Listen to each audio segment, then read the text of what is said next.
We have caudal vertebrae. Back here, ischium. Over here, ilium.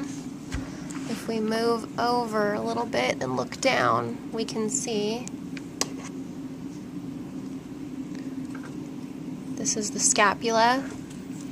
We have a humerus, radius, ulna, carpal, metacarpal. We have phalanges on here. We have lower and upper mandible. These are the cervical vertebrae, the neck vertebrae. We move to the front. We can see the furcula behind, or the coracoids.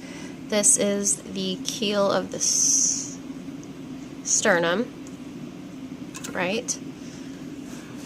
Here again on the side, we can see the femur. Down to the front, we have the tibia and the reduced fibula. We have tarsal metatarsals and phalanges here.